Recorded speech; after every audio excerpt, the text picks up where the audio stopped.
This story initially involved 3 alleged victims in 3 years at 3 different locations. But earlier today, we learned there could be as many as 6 victims after additional charges were filed against Luis Gonzalez for gross lewdness and sexual assault during massage. I started to get confused and started to think, what's happening to me right now?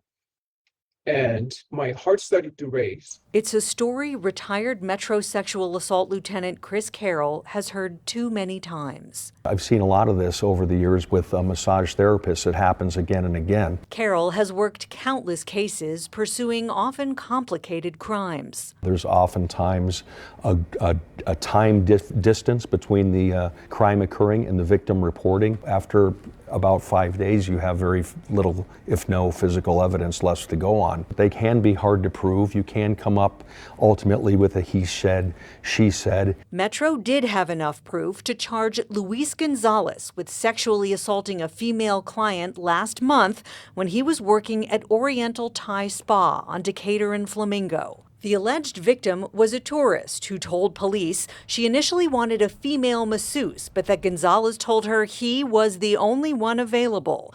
According to the police report, she reluctantly agreed. She told police that during the massage, Gonzalez commented on her body shape, began kissing her breasts, and penetrated her with his finger. She said she repeatedly told him to stop, but he persisted and took control of her phone and clothing, hindering her ability to call for help. She said Gonzalez would only give the phone back if she promised not to call police. When he stepped out of the room, she was able to get dressed, find her friend, leave the spa, and make the call. Results are still pending from a sexual assault examination she underwent at UMC. Gonzalez told police the client was the one behaving inappropriately and that he ended the session early because he was uncomfortable. What he didn't tell police is that the client who prompted the arrest was the 3rd woman to make eerily similar claims against him in the 3 years he'd been practicing massage in Nevada. There is almost always more than one victim, especially in a case like this where the therapist is seeing, a number of people each and every day. The first alleged victim, also a tourist, came forward in 2022. She testified at this administrative hearing before the Nevada State Board of Massage Therapy. To protect her privacy, we're blurring her face and altering her voice. And at one point, he moved my underpants and he touched my vagina. And first I wanted to think it was an accident or mistake, but he touched several times. And so I asked him not to do it. At the time, Gonzalez had only been licensed in Nevada for 3 months. He was working at Sparadise Thai Wellness Boutique on Paradise Road. And I started to think how I'm going to handle this. And again, I'm almost naked in the room with this man. And so I was afraid if I say something, he's going to do something to me, or what is going to happen to me. In the hearing, Gonzalez denied the allegations. Because her story is very different than what actually happened in the room. The victim told board members she tried to report the incident to police over the phone the day it happened. But it was a long wait and going around and around to someone.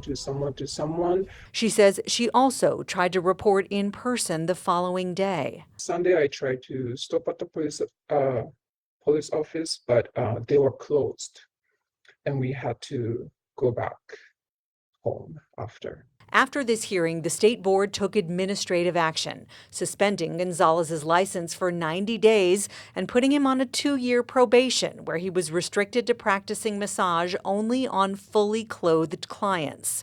Then, in August of 2023, there was a second complaint that came to the board. Executive Director Elizabeth Barnard says while still on probation, Gonzalez admitted he touched a female client's genitals several times, penetrating her with his finger.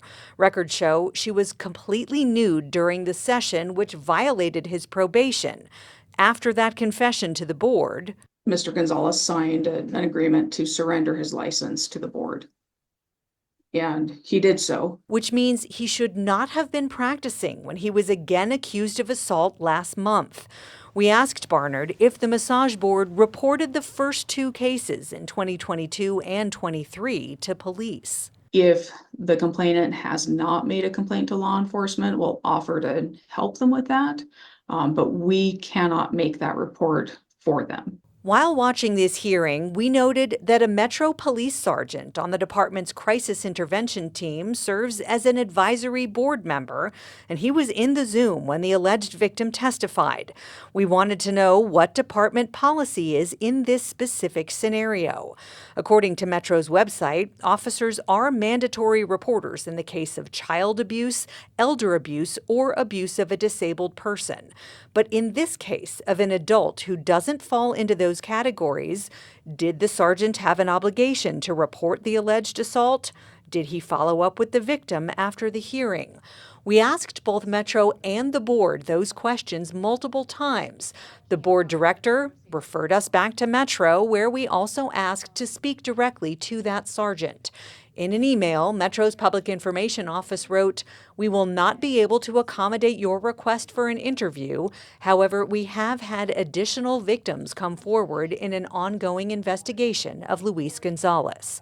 Metro did not answer any of our questions. Maybe the system could have worked a little bit better than it did. I think the board needs to review this case and their actions and look at the timeline and see, is there do we have a hole in the system? Do we need to make a policy change? Could things have been done better? One step you can take: on the Massage Board's website, you can verify licenses and see a list of every therapist who's faced a disciplinary action. We made multiple attempts to reach both Gonzalez and his attorney, but neither has responded. We also have not heard back from the spas where Gonzalez worked during the alleged assaults. We asked the massage board whether any action would be taken against those establishments. They said they could not provide details, but that they are investigating both Oriental Thai Spa and Gonzalez. In the current criminal case Metro is investigating, Gonzalez is now facing 2 felony counts of sexual assault and 14 counts of gross lewdness. His next court appearance is March 21st. Darcy Spears, 13 Investigates.